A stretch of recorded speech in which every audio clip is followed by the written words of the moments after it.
วันนี้เราอยู่กันที่สนามช้างนะครับมาทดสอบ Honda CBR 600 Double R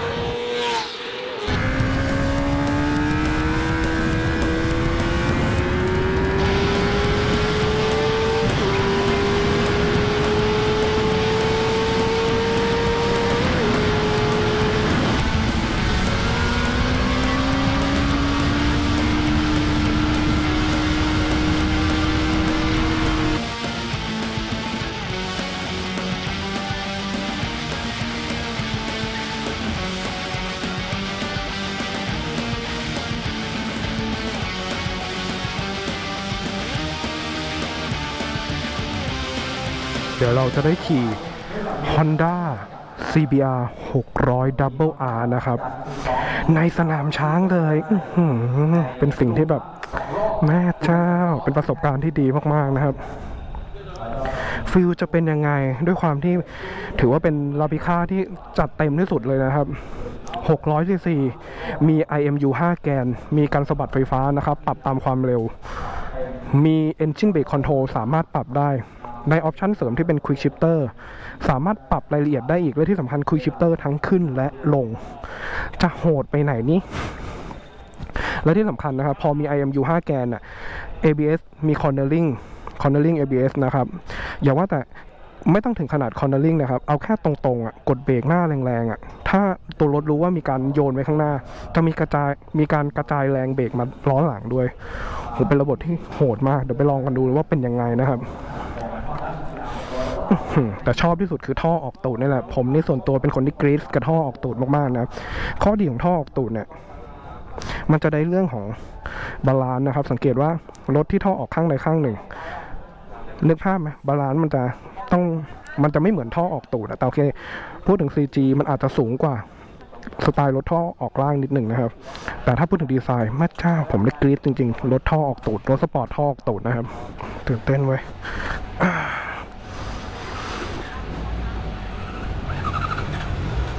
ปรับองศากล้องใส่เกียร์แล้วนะครับ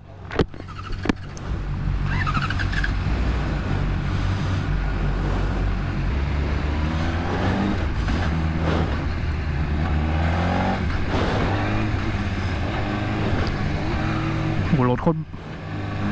พลิกคนง่าย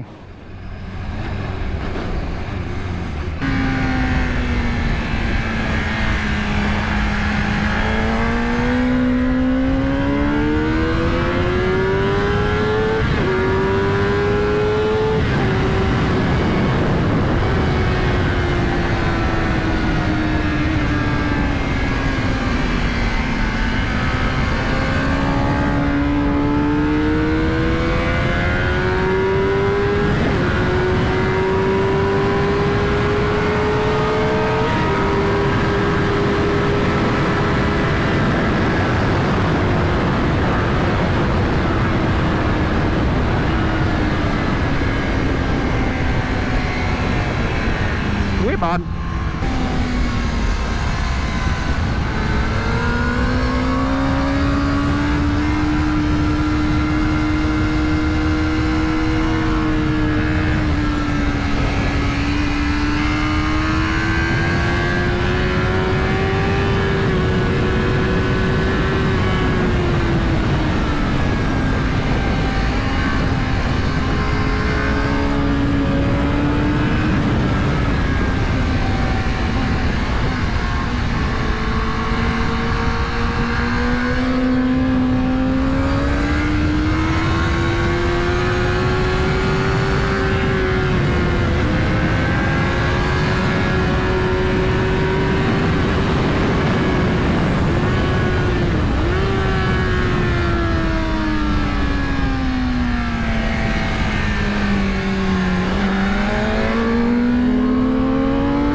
Oh yeah.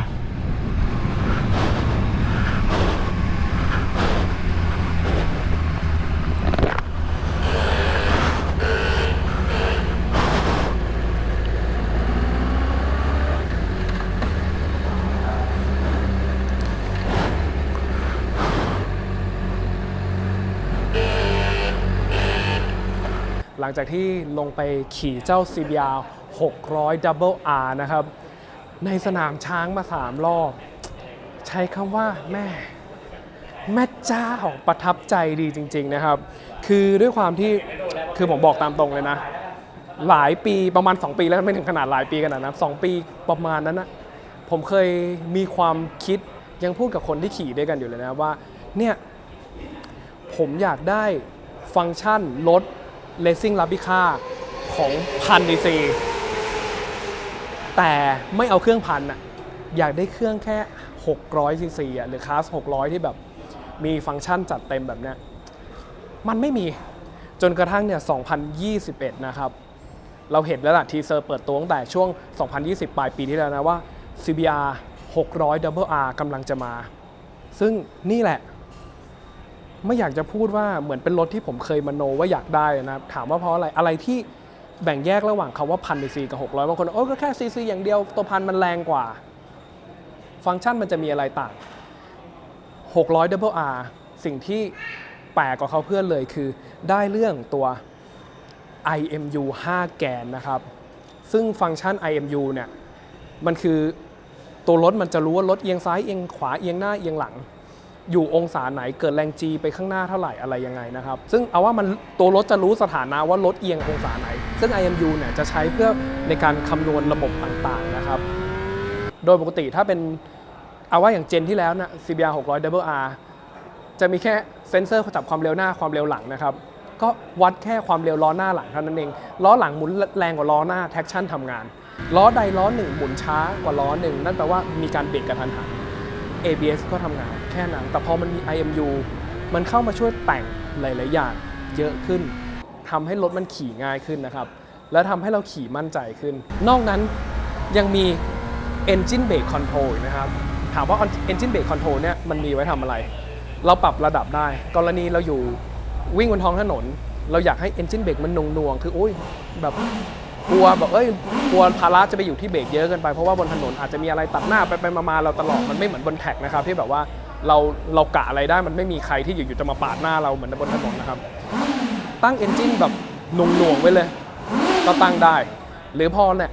มาลงแท็กรถคันเดิมนะครับ600 Double R มาขี่ลงแท็กปรับให้มันไหลๆในโค้งก็ได้คือเป็นอะไรที่โอ้โหไม่รู้จะละเอียดไปไหนนะครับก็อย่างที่ผมบอกแหละคือฟังก์ชันพวกเนี้ยปกติเราจะเห็นอยู่ใน1000 cc เท่านั้นนะครับแต่ Honda จัดมาใส่อยู่ในตัว CBR 600 Double R เลยนะครับแล้วถามว่าเอ้าทำไมก็เล่น1000 cc ถ้าบอกอยากได้ฟังก์ชันพวกนี้เสน่ห์ของ600 cc มันจะมีเสน่ห์อย่างหนึ่งคืออะไรรู้ไหมครับมันมีความสนุกของรอบ600อ่ะนึกภาพไหมตัวพันจะมีช่วงกำลังที่เอาว่าส่วนตัวผมใช้ไม่หมดแล้วกันแต่พอ600มันมีรอบให้เล่นมันมีรอบให้กวาดมันมีเอาง่ายอยู่ในสนามช้างอ่ะผมขี่ตัวพันนานๆจะมีแค่ไม่กี่จุดนะครับเนี่ย1 ไป 3โค้ง1 ไปโค้ง 3ที่เราจะได้เข้าเกียร์5นะครับแต่600 Double R ผมเล่นได้ถึงเกียร์6เลยโอ้โหแล้วมันเป็นอะไรที่มันได้ฟีลแบบโอ้โหเดี๋ยวชิปเดี๋ยวเชนเดี๋ยวชิปเดี๋ยวเชียร์มันเป็นอัตรสที่แบบคือ600 cc ผมว่าเป็นช่วงกำลังที่ส่วนตัวผมว่าเป็นรถที่ขี่สนุกนะครับคือตัวพันใช่ยอมรับว่ามันแรงแต่มันได้ฟีลที่600 cc อ่ะถ้าเกิดใครมีโอกาสได้ขับจะรู้เลยว่าเสน่ห์ของ600 cc อ่ะมันมีเสน่ห์ที่ไม่รู้ส่วนตัวผมชอบอ่ะกลับไปอาจจะมีคอนเทนต์ของ CBR 600 Double R อีกฝากติดตามกันด้วยแต่วันนี้เป็นคอนเทนต์ที่ผมทำมาน่าจะ EP ที่เท่าไหร่ละหลายคนบอกว่าแม่อยากเห็นวิ่งในสนามดีใจจริงๆนะครับที่ทาง Honda ให้โอกาสผมได้มาลอง600 Double R มาขี่ในสนามช้างเลยนะครับมันเป็นประสบการณ์ที่ผมรู้สึกดีจริงๆโอเควันนี้เรื่องราวโดยประมาณนะครับแล้วยังไงเจอกันใหม่คลิปหน้าสวัสดีครับ